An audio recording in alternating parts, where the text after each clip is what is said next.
All right. So I'm gonna walk through my project. I decided to do something with my final project that I've been wanting to do for that'll make my job a lot easier for the past couple of years. I just really haven't had the ability to do it. Um, so more or less, whenever I'm looking at a part of my job, I'm looking at an aspect for us of trying to figure out how much work we're asking our athletes to do, trying to figure out exactly how are we what demands are we putting on them on the practice field, on the training field, whatever it might be if we're in season, out of season. So what we get is this is GPS information from our training load monitoring, which comes through with this is just a small subset of variables. But basically, the only thing I'm interested in for this project is this period name as well as this total player load. So total player load is just how much work we have our athletes do. The period name is broken up and gives us information for each drill. So you can see here session is the entire day summarized, but we can break it up into warm up, ball security, indie, special teams, whatever it might be as we go throughout the day. So my job whenever I'm talking to our coach is I need to tell him what we would be asking to do our athletes the next day and being able to give an information of is it too much, is it too little, who might get overworked, who might get underworked, and really just help plan out the day so that we can have peak performance or as close to peak performance through minimized fatigue, but also enough work to be able to actually execute the plays. So I do a lot of work on the backside with R to summarize my reports because that's what I know how to do currently.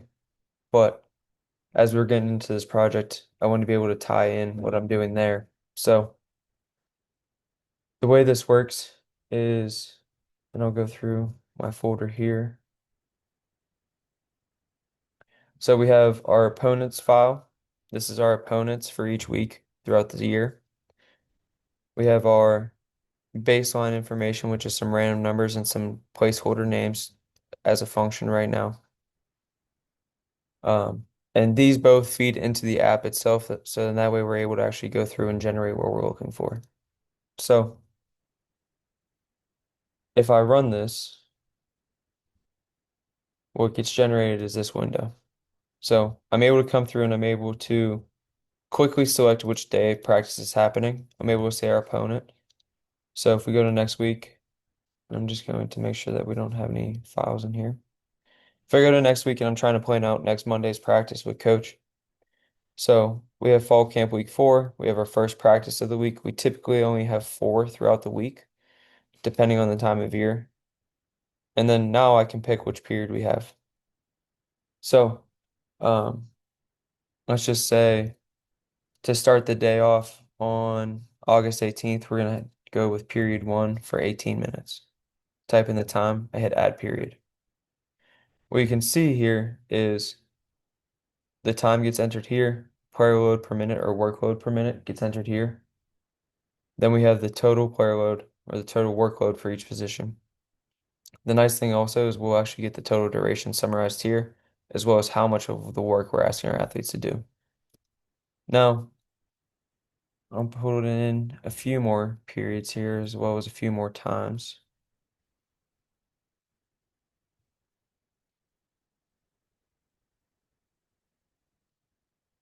And you can see here it continues to grow.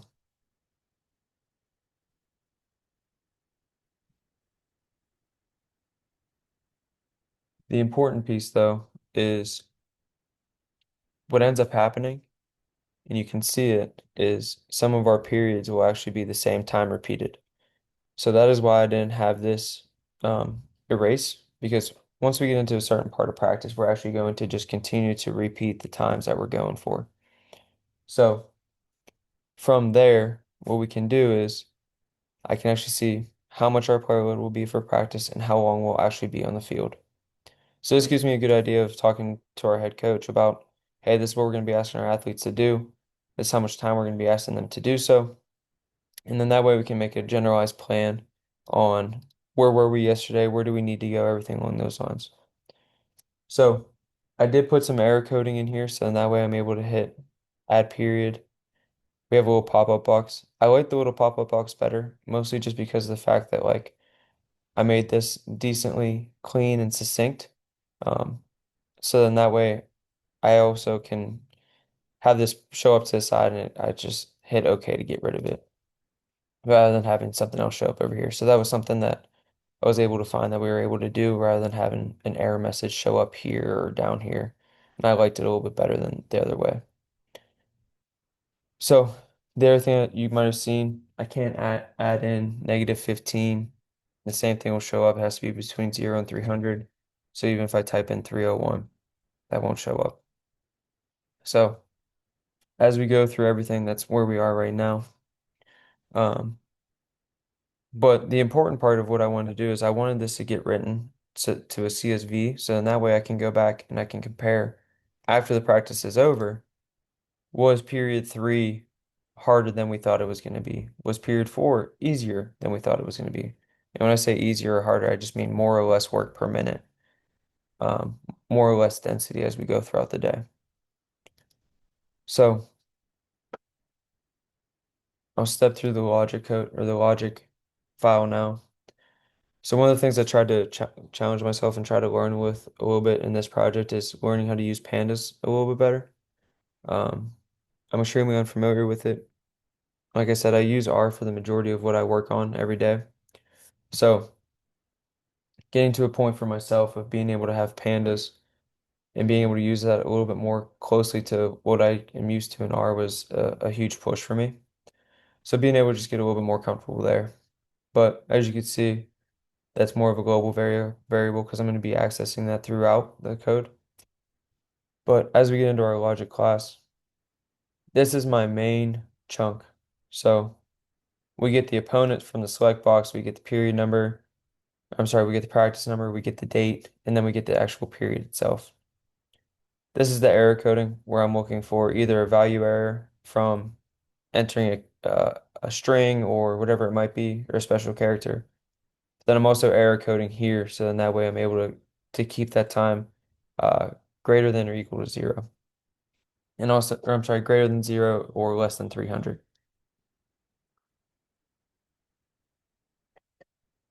To make sure that I know exactly which day I'm writing to and what day I'm going for, I use this the CSV name here that comes from this exact variables that I'm looking for whenever I'm actually going through and planning. So in that way I know for sure whenever I want to go back and I want to look, maybe it happens a day later, maybe it happens a week later, but I want to go back and I want to be able to see, okay, like why did we go off the rails? Where did we go off the rails in this practice that was 2 weeks ago? I'll be able to look exactly, okay, this was Cincinnati, it was P4, and it was on this date. So in that way I have a general idea of where I went wrong and where we went wrong and where we need to improve, either improve the model or go back and check what we saw at practice to see what ended up happening. Maybe the period was labeled for 10 minutes and we actually ended up making it be for 20. So that's going to throw everything off there. So as we go through things, that's kind of how I went about it. Um, in this block, what we're looking at is we're actually writing to the file, updating the file each time, having our headers, and if it is already created, then we're going to append. If it's not, then we're going to write a new one. And if along those same lines, if the file um, if the file does not exist, we're going to create the header rows, and we're going to write the header row that comes from that's initialized here. From there, what we need to make sure is that those LCD boxes are actually going to update each time. So we call these functions here. So we call our view practice function, which will update the table. We have our practice total function, which will actually calculate the total player load from the day. I'll get into those in a second.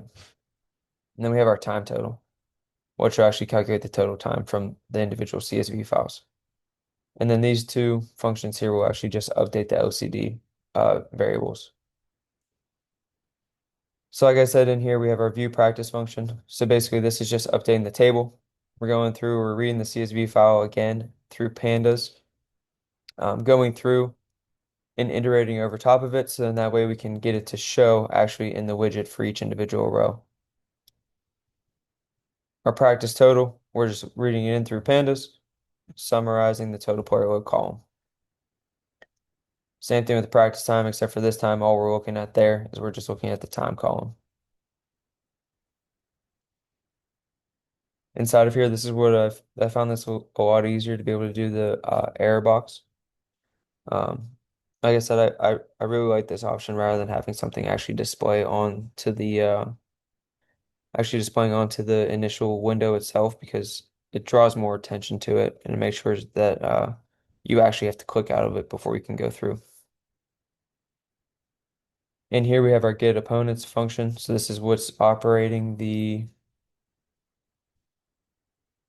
it is what is operating this portion here. So I can go through, I can actually have a dynamic drop down list of what we're doing. Um, Inside of here, we have our get practice number list. So this is going through and pulling in the individual practices. Like I said, that this is going to be a little bit more static. So I just went through and I named it this way, mostly because it was only four options. If I needed to and I really wanted to go through and say, okay, let's throw in the game in there. And then let's throw in some other options, walk through, whatever it may be. I can do that. I can run it again, and I have the different options here. So that's one of those things where, for me, I already kind of know, just by nature of this being my job, kind of what I need to have in here. And then again, this is along the same lines here. So we have our player values. We get our keys from the dictionary that gets read through, and that's where this is populating inside of here. So all in all, challenge myself to work with pandas and try to learn more about that. I still need to get a lot better. Basically, I only kind of got to the portion where I have an aspect of just reading it in and kind of iterating over. Um, the other thing I learned is really being able to use that text box and how easy that is. But the exciting part about this project is from here, what I'm going to be able to do is I'm going to be able to actually combine a lot of the code that I'm using already in R and give more of a range of practice loads. So I'll be able to say this is a low end projected practice, this is a high end projected practice. But then I'll actually be able to see for our individual athletes if we actually do this practice that's here, that's labeled here. Um, we can see that okay, maybe this athlete will have to run more than they typically are prepared for. So then I can get with the rest of my staff and the rest of our performance staff and say, hey, athlete A, based off this practice today, is going to have a lot of running to do. Let's make sure we get with him prior. Let's make sure we get with him after for recovery. Let's make sure that he's prepped and ready to roll throughout this entire practice so that we can hopefully reduce injury risk as we're going throughout the day. Um, but as we get to that point, that'll be something that's more so from an aspect of me for pushing on and trying to just make my life a little bit easier and kind of make sure that we keep on growing here as a staff. That's all I have. Appreciate the time and really enjoyed the class.